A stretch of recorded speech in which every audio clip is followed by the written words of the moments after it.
aí, meu povo, tudo beleza? Oh, yes. Galera, vamos falar aqui agora sobre eras geológicas, assunto aí que está dentro da geografia física, dinâmica geológica planetária. Meu povo, olha para essa tabela de eras geológicas aqui, ó.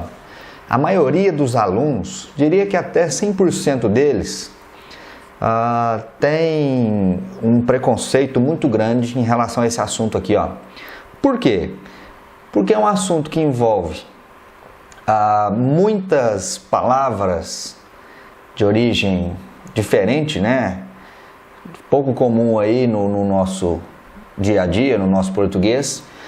É um tema que envolve inúmeras informações que em muitos exercícios é preciso que você memorize essas informações, então os alunos de modo geral não gostam desse tema.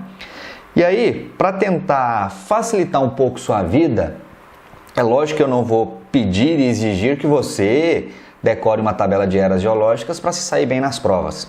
Até porque, na minha opinião, isso aqui não deveria nem ser cobrado. Isso aqui deveria ser algo para consultar, da mesma forma que você consulta, por exemplo, uma tabela periódica nas provas de química. Mas enfim, para tentar facilitar ou diminuir um pouco sua dificuldade em relação a esse tema, olha o que eu preparei aqui, ó. Quando se falar em eras geológicas, já que esse tema aparece nas provas, é importante que você tenha ao menos uma noção sobre o assunto. E aí, para isso, eu peço que você memorize essa palavrinha, ó, a palavrinha prepamesse. Por que você vai memorizar a palavrinha prepamesse? É importante que você memorize-a porque estas 4 sílabas que formam a palavra prepamesse, elas são, na verdade, as iniciais das 4 grandes eras geológicas.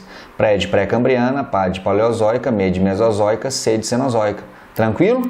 E o melhor, hein? Na ordem cronológica da mais antiga, era pré-cambriana, que começou há 4,5 bilhões de anos aproximadamente, quando surgiu a Terra, até os dias atuais, né? Passando aí pela paleozoica, mesozoica, cenozoica. Muito bem. Além disso, o que mais é importante que você saiba, que você memorize? Os principais acontecimentos de cada era. Não todos, mas pelo menos um ou dois dos mais importantes.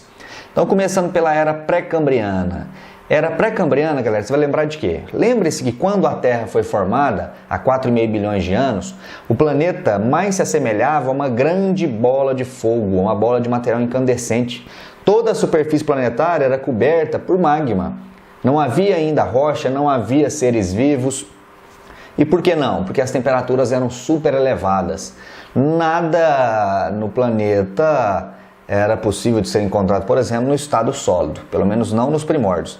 À medida que os milhões de anos foram se passando, essas temperaturas foram diminuindo e pouco a pouco as condições foram ficando mais favoráveis para quê?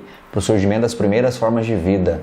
Perceba que as primeiras formas de vida foram surgir há apenas 2,5 bilhões de anos, apenas entre aspas, né? Perceba que o planeta surgiu há 4,5 bi, as primeiras formas de vida surgiram há 2,5 bi. Ou seja, o planeta ficou cerca de 2 bilhões de anos sem que houvesse vida. Esses primeiros seres viventes surgidos aqui na era pré-cambriana eram complexos do ponto de vista biológico, como nós conhecemos seres vivos hoje? Não, né? Eram seres simples, unicelulares, seres microscópicos, beleza? Além disso, saber também que é na era pré-cambriana que surgem as primeiras rochas. Rochas do tipo magmáticas, é claro. Tranquilão? O que vai fazer mudar essa primeira era geológica aí? Qual que é o marco que serve de referência para a transição das eras? A formação da Pangeia, já na era paleozoica. Lá na era pré-cambriana, aquelas primeiras rochas se formavam, pouco a pouco davam origem a imensas massas rochosas que por sua vez originaram a Pangeia na era paleozoica. O que mesmo foi a Pangeia? Pangeia foi o primeiro grande continente cercado por um único oceano chamado de Pantalassa. Tranquilo? Beleza? Se já havia um continente chamado Pangeia, quer dizer que a rocha que formava a Pangeia já estava exposta a quê? Estava exposta à ação das intempéries, a ação da água, da chuva, dos rios, a ação do vento. Tudo isso contribuía para o desgaste, para a erosão. A erosão numa rocha libera o quê? Ou permite a liberação de quê? De sedimentos. Esses sedimentos, depois de liberados, são transportados e se acumulam nas bacias sedimentares, uma das estruturas de relevo que nós trabalhamos já em aulas anteriores aí. Essas primeiras bacias sedimentares deveriam, ou melhor dizendo, elas serviam para quê? Para o acúmulo de sedimento, incluindo sedimentos minerais ou sedimentos orgânicos, restos de animais, restos de plantas. É nessa era paleozoica que surge as primeiras, ou que são formadas as primeiras jazidas carboníferas, reservas de carvão mineral, formada a partir do soterramento de antigas florestas. Belezinha, minha gente? Tranquilo? Na sequência vem a era mesozoica, que fica marcada pelo quê? Pelo início da fragmentação da Pangeia. Aquele grande continente começa a se subdividir. E essa subdivisão está diretamente ligada ao vulcanismo no Brasil. Olha lá, o que era a Pangeia, primeiro se separa em duas grandes porções, Laurásia ao norte e Gondwana ao sul. E a separação da Gondwana, perceba ali, ó, América do Sul e África, um dia eram unidas. Quando a América do Sul e África começam a se separar, o que se abre entre elas? Abre-se uma fenda, por essa fenda tem o vulcanismo. Então, quando lhe perguntarem quando houve vulcanismo no Brasil, em qual das eras, você tem que falar era mesozoica. Tranquilo? Essa era mesozoica também ficou marcada pelo surgimento e extinção dos dinossauros. É na era mesozoica que tem o período Jurássico. O período Jurássico foi o auge dos dinossauros, os maiores seres viventes que já habitaram essa terra, esse planeta. E a última era, a era Cenozoica, a era mais recente. A era Cenozoica, galera, dividida em dois períodos. Eu coloquei eles ali, ó. Período terciário, que fica marcado pelo quê? Pela formação das montanhas. Então, sempre que for falado de dobramento moderno de montanhas, lembre-se que montanhas são formações jovens geologicamente, foram formadas há no máximo 60 milhões de anos. Cita para mim aí 2 ou 10 formações montanhosas atuais. Cordilheira dos Andes, montanhas rochosas, Cordilheira do Himalaia e por aí vai. Lembre-se que o Brasil não tem montanha. O território brasileiro é, do ponto de vista geológico, muito velho, muito antigo.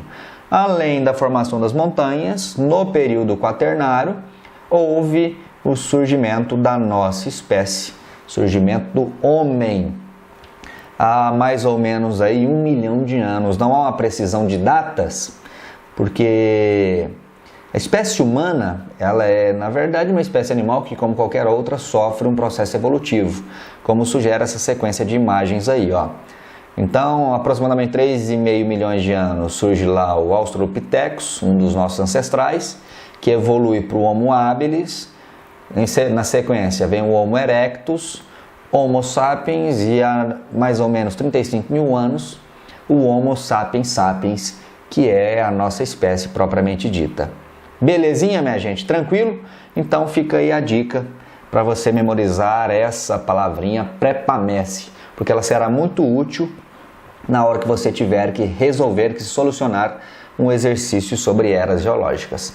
Tranquilão? Te aguardo na próxima aula. Até lá. Abraço!